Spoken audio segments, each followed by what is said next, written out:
Hi guys, it's reaction time. We've got the band Timechild and the song The Dying Tide Part 3. So I think this is the first single off a forthcoming album. So there is obviously a part 1 and a part 2, which we won't hear yet. We'll hear that once we hear the album. So obviously this might be a more, I don't know, single type song. So it's a good one to bring out.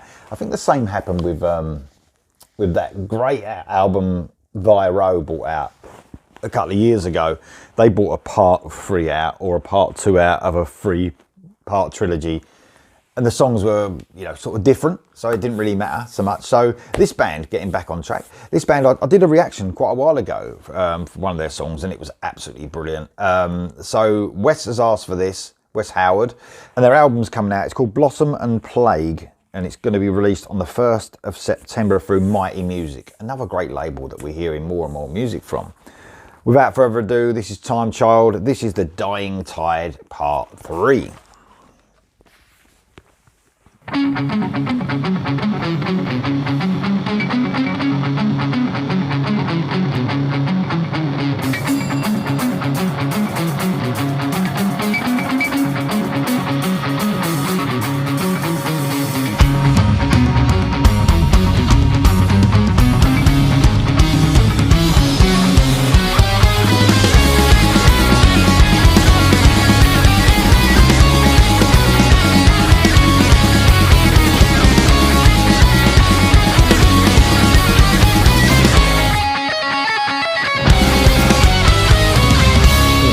Fucking hell.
What a voice, first of all.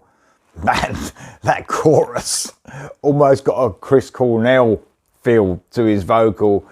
Almost that sort of grungy type chorus as well, I would say. I know that might upset some people on this channel talking about grunge.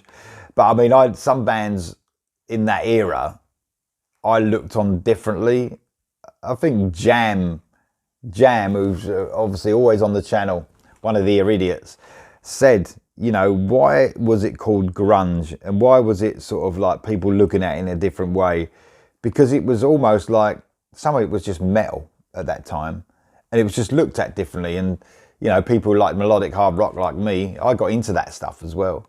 but people now look back on it as it was a bad thing and it was, you know, this and that, but it was just another form of rock and metal, wasn't it? Pearl Jam were a rock and roll band. Soundgarden were like, I don't know, a bit of a metal band at times, you know, a bit like, you know, this chorus does remind me a little bit of them, but I think it might be the vocalist, man. It's soaring, sort of Chris Cornell-esque vocal. That's just amazing. A very progressive song.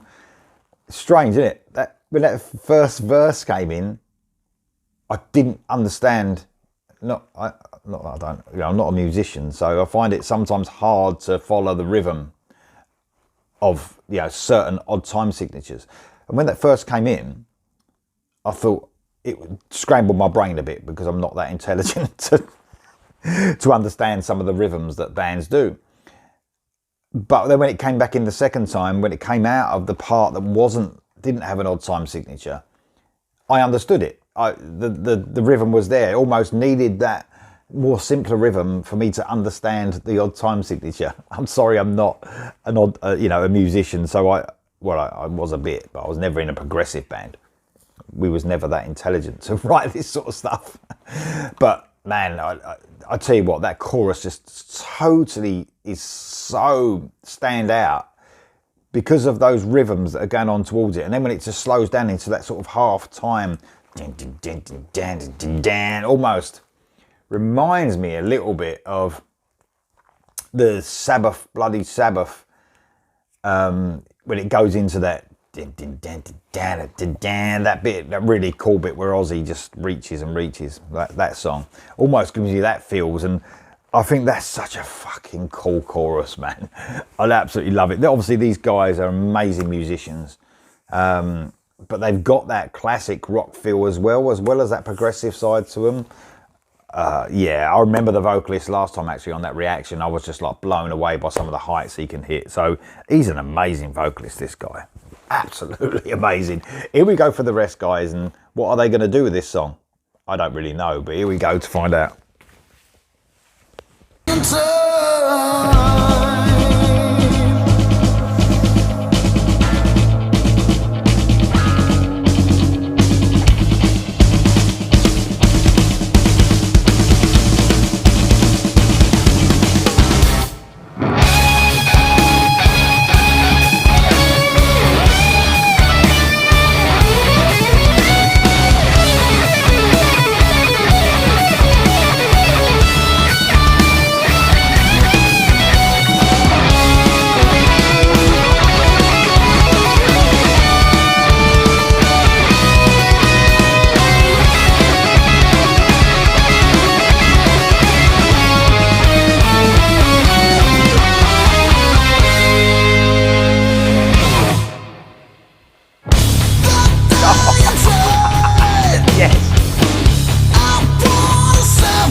will lead us no more.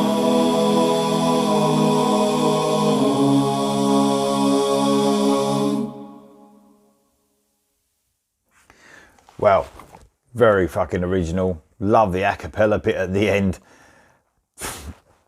The song was outstanding, really. The clever, so clever, the songwriting in that. But it just shows you how dynamic it can be when you've got those progressive rhythms going all the way through it. And then that chorus, each time it hit hard. It really fucking hit hard. I love that. It was fucking great. And it had, not only, like I said, those progressive feels, and it wasn't overly progressive. I could, in the end, understand the odd time signatures completely. So, you know, my head was going and I got into that rhythm. That's a good sign for me, because I have to get into it. It's just one of those things. But that was Timechild, The Dying Tide Part 3. I can't wait to hear the other two parts, to tell you the truth. So the album, like I said, it's coming out on Mighty Music on the 1st of September 2023. It's called Blossom and Plague. Let me know, guys, if that's a bit of you in the comments below, and I'll see you soon.